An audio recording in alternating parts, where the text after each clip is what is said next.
നമ്മുടെ വൈദിക സമ്മേളനത്തിൻ്റെ രണ്ടാം ദിവസത്തിൻ്റെ ആദ്യ പ്രധാന ക്ലാസ്സിലേക്ക് പ്രവേശിക്കുന്നതിന് മുമ്പായി നമ്മുടേതായിട്ടുള്ള ഒരു പ്രത്യേകമായ പ്രമേയം ഇവിടെ പാസ്സാക്കാനായിട്ടുണ്ട്. ഇന്ന് രാവിലെ മലയാള മനോരമ പത്രത്തിൽ പ്രത്യക്ഷപ്പെട്ട ഒരു വാർത്തയുടെ അടിസ്ഥാനത്തിലാണ് ഈ പ്രമേയം ഇവിടെ അവതരിപ്പിക്കുന്നത്.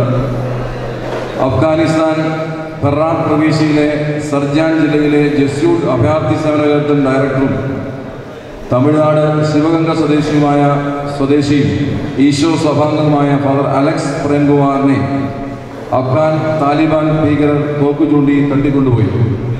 വിദ്യാഭ്യാസ സേവന രംഗത്ത് പ്രവർത്തിക്കുന്ന ജസ്യൂട്ട് റെഫ്യൂജി സർവീസ് എന്ന സന്നദ്ധ സംഘടനയുടെ അഫ്ഗാൻ ഡയറക്ടറായി പ്രവർത്തിച്ചു വരുന്ന ഫാദർ അലക്സിന്റെ തിരോധാനത്തിൽ ഓർത്തഡോക്സ് വൈദിക സംഘം ഉത്കണ്ഠ രേഖപ്പെടുത്തുകയും പ്രിയ അച്ഛൻ്റെ രക്ഷാകർമ്മത്തിന് സത്വര നടപടി സ്വീകരിക്കണമെന്ന് ബന്ധപ്പെട്ടവരോട് അഭ്യർത്ഥിക്കുകയും ചെയ്യും.